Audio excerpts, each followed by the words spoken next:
yeah, Citroens in my life, I had the first one that prior to Andrew Hickson getting a couple of them, I had the first one in the fold and kept seeing this Citroen. I didn't even really know the name of the vehicle. I didn't know really anything about it, and it was on Washington Street in Brighton, and I had this big Cadillac, and I went in. Long story short, I bought the car. It had 30,000 miles on it.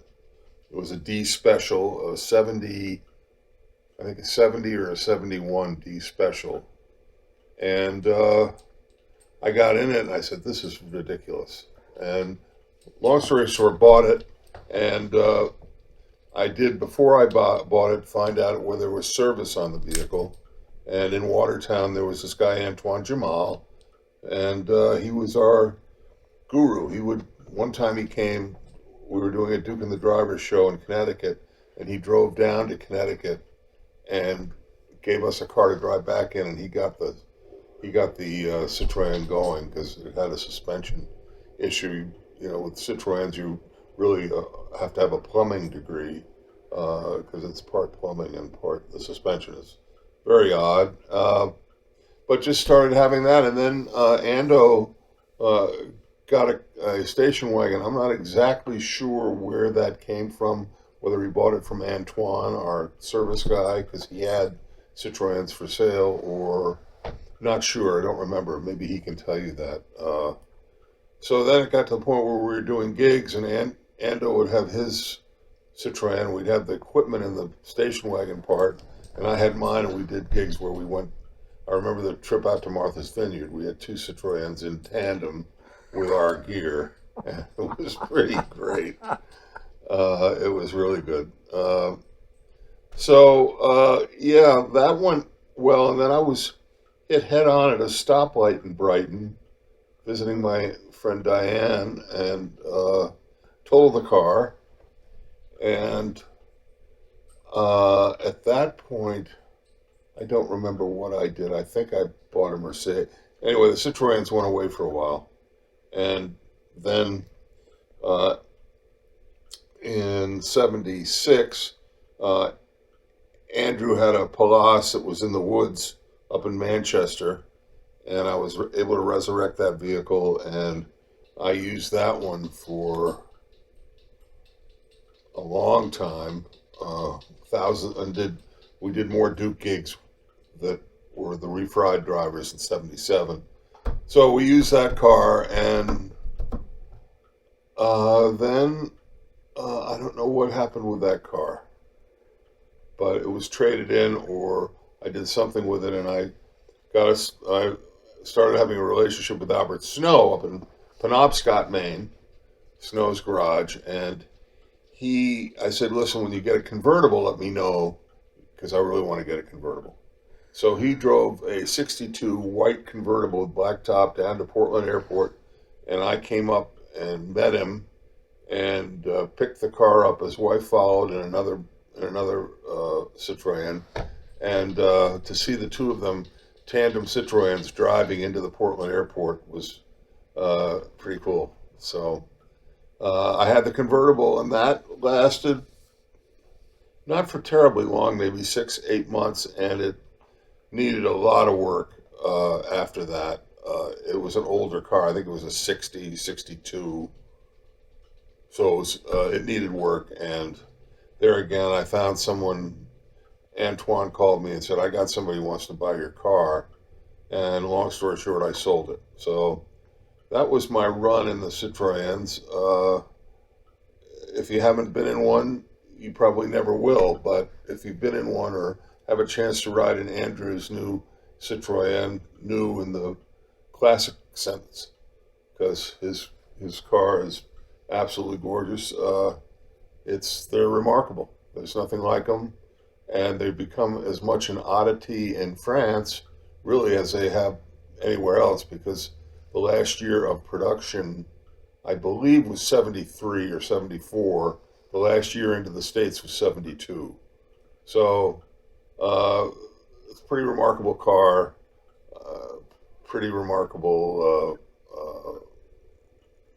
relationship that we all had with them, pretty much on a fluke. But I'm happy to say that it was well worth the time in the automobile realm, since cars are such a liability anyway. At that time, it may have just as well been a Citroën.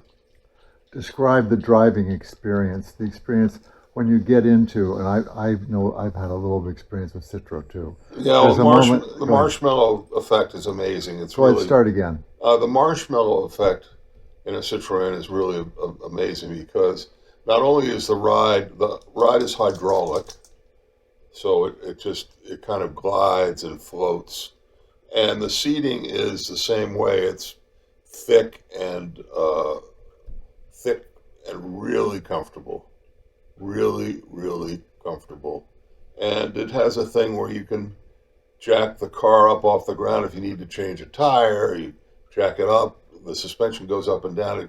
You put it up and then put a thing under it and then let it down, and then the tire's already off the ground. So uh, the driving is just unbelievable. Not a terribly, very, uh, the motor, I don't know what they call it, but it's a four-cylinder motor with very small pistons.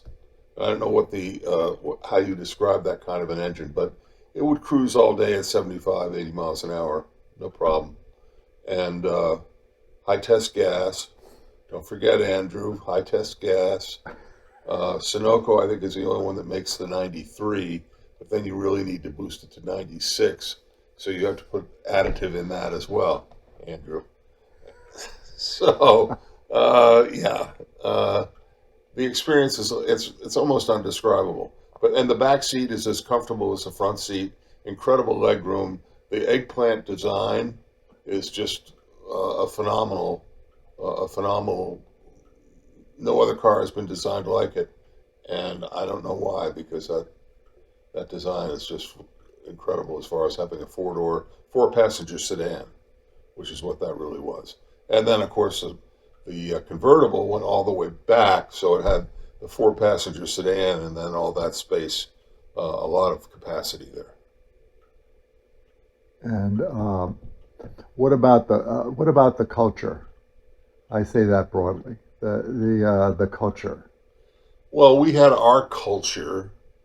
The French, you might be able to describe that better than I can about Citroëns, but they've always been uh, over in this country, really more of an anomaly.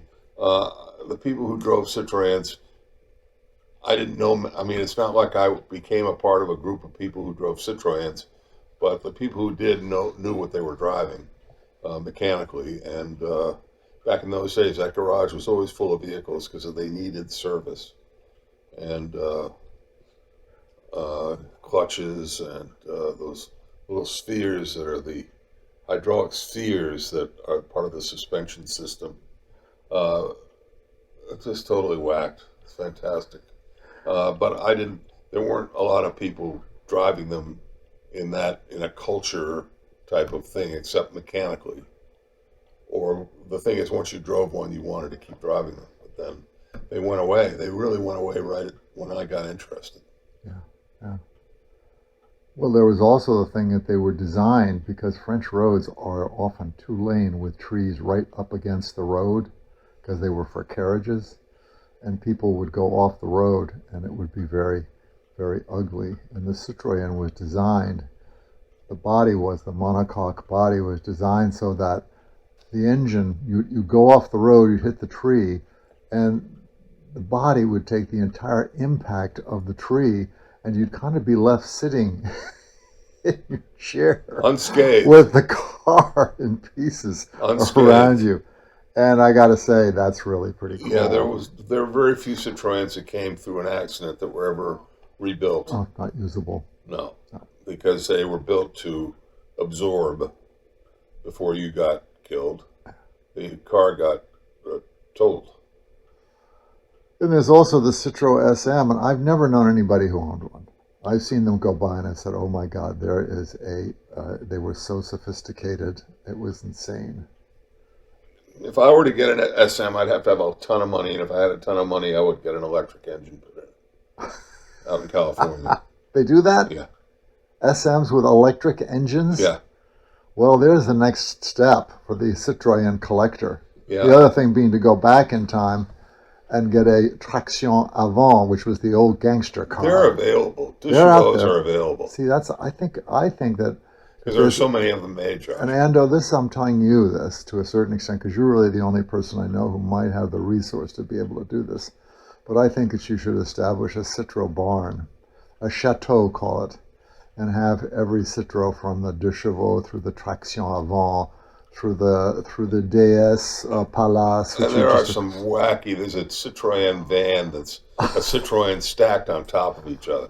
There's some really amazing Citroëns. I think this deserves consideration. They do. All this, yeah. I would get the DS next if I were you, and either get an electric engine. Well, that would be the one for California. Get it shipped to California, and then have the electric engine put in. That's great. Yeah, That's a great idea. and I can give you the contacts out there if you need them. Hear that, Ando? Electric DS as a twin to go along with your DS Palace. Fast. They're fast too, very fast. Anything else you'd like to add at this No, time? have a good trip with that, Ando. And if I'm ever lucky enough to get invited up there, I'd love to see it. That goes for me too. We look forward to seeing you, Ando. Bye for now. Bye bye. Bye bye.